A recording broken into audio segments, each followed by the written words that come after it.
What's going on? I got an idea for some cool jams, man. Let's do chord tones. This is gonna be, scales are super great, but if you wanna it's like kind of a shotgun approach to hitting the right notes. But if you wanna have a laser guided precision beam of energy, chord tones are somewhat superior. They achieve that sort of effect. So I'm going to pick an A7 and do the notes of that chord covering a wide area of the guitar. So A7 is made of A, C sharp, E, and G. That's 4 notes. A is the root, C sharp is the major third or third, E is the fifth, and G is the flatted or dominant seventh of an A major scale.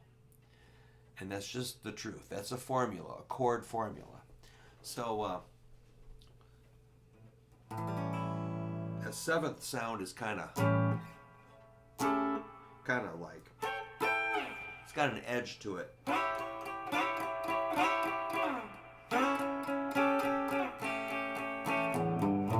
That's all chord tones, but I'm going to give you a kind of an organized way to think about it. So here's an really easy way to do it. Check this out. A7 chord. That's the chord tones. And that's awesome. But spreading it out on the neck is even better. So check this out. Let's just do the whole thing. I'm going to try to do a diagonal shape. Starting low, ending up high. So the first 3 notes, I'm going to go E, G, A, because they're right there, our fingertips. Open E, 3rd fret G, A. So anybody can do that. So let's say the band is like rock and rolling on A.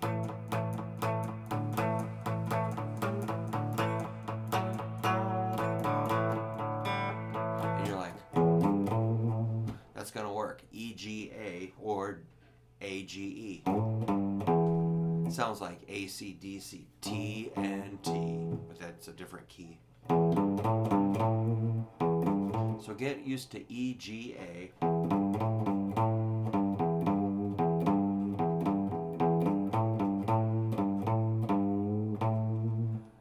Cool. Now we're going to add the next note in my pattern. I'm going to pick a major third, which is C sharp. There it is.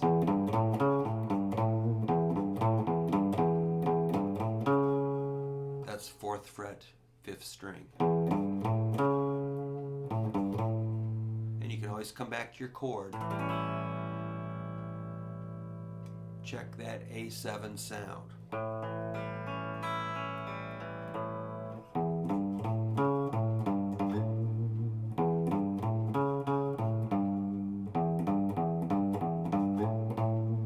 I'm doing a slide there, or a bend.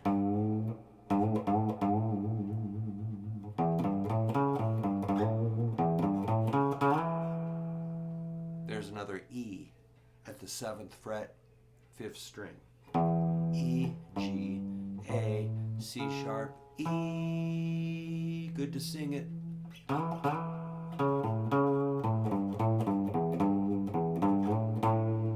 And keep landing on that A to reinforce that that's the root or the key. Then we got another G, A, 4th string, 5-7 for frets, which should be kind of familiar territory for our minor pentatonic. For rock and roll.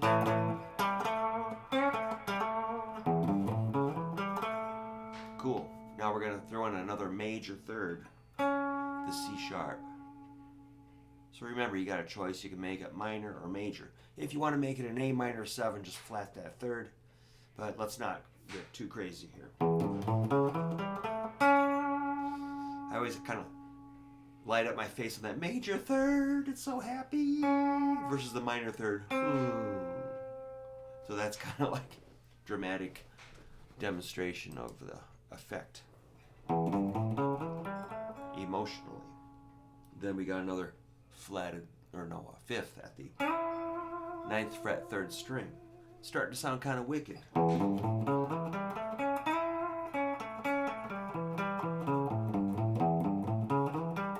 So again, it's 0, 3, 5, next string 4, 7, next string 5, 7, next string 6, 9. Might want to write this down.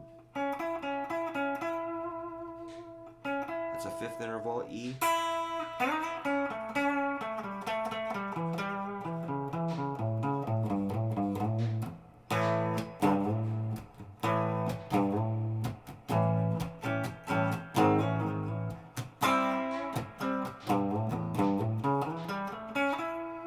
Then we'll get another G, A. That's an 8, 10 on the 2nd string. So you remember when you land on the A, that's our root. So you can stop there and just say, yeah, I have. It's a good stopping point. The A. Hear it? A. Bom, bom, bom. There's another A. Good resting point. Take it up. Another A. So it's just repeating the pattern. Root. What's after our root? 3rd. 3rd. 3rd on the 1st string. 9th fret, that's our C sharp.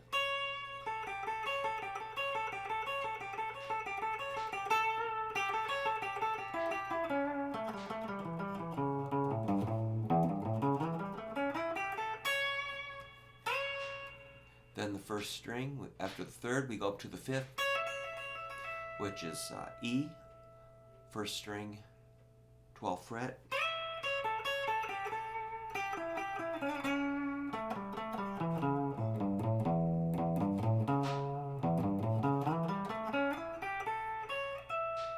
Alright, we're getting close to the end. The 15th fret 1st string is a G. After G, what's next? A, correct.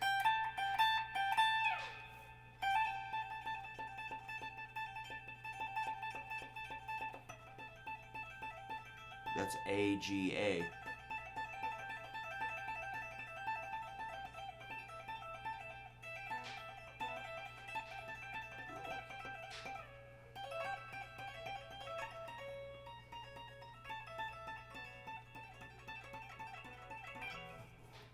C sharp, E, G, A. Play it at your own speed.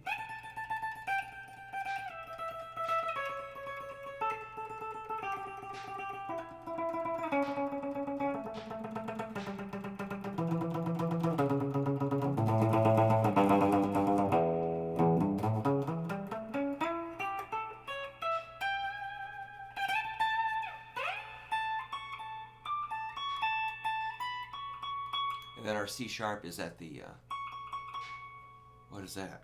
17, 18, 19, 20, 21.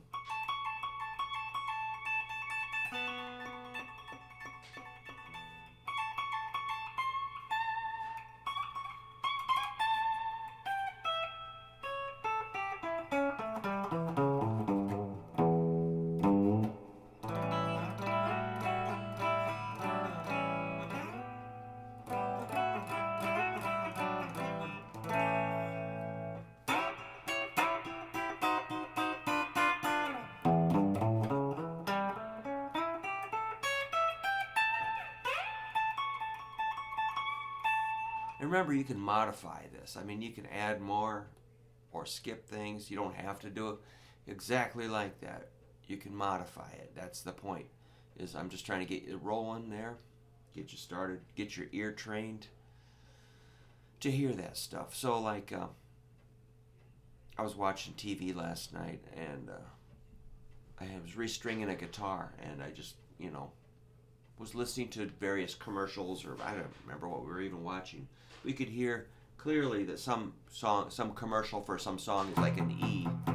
Another one was like, That's C. You can hear C, and there was like a G. You can sit and tune your guitar to those pitches, watching TV.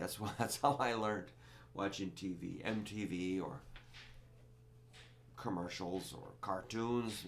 Play along movies and records, tapes. But this dominant 7 chord tone thing.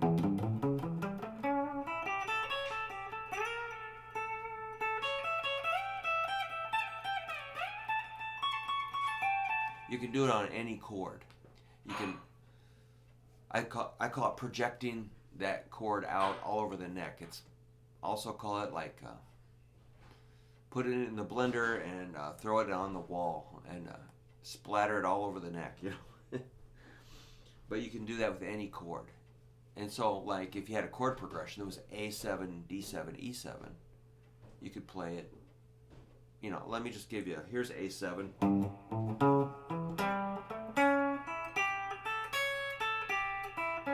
Now D7.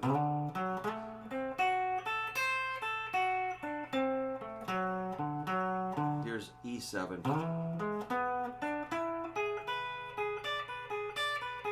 Now A7.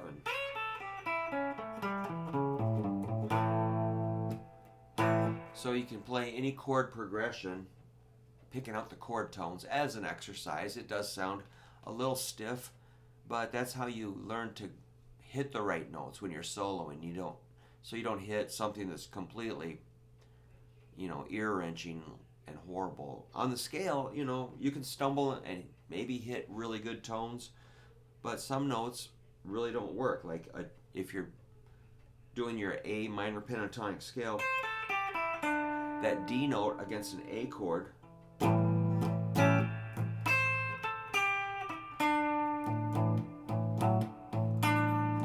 sounds pretty weird.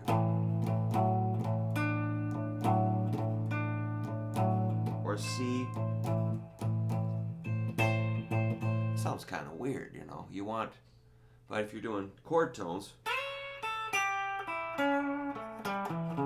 every one of those notes is going to blend in with that chord better. But don't abandon your scale. Just be aware that you can kind of steer it towards the chord tones a little bit. I hope this is not too weird. Let me just recommend you hammer through that pattern, get it down. A7 is A, C sharp, E, and G. 4 notes. Learn them all over the neck. Then you can play over an A7 chord and never hit a bum note. But bum notes are kind of fun, All right. That's it. Hey, this guitar's for sale. It's a custom built. It was $2,000 new. Custom built by the master builder at Breedlove, Ryan Fish, and we can make you a really good deal on it. So if you're interested, it's a very cool guitar. A rare. There's not many of these out there, I don't think. All right.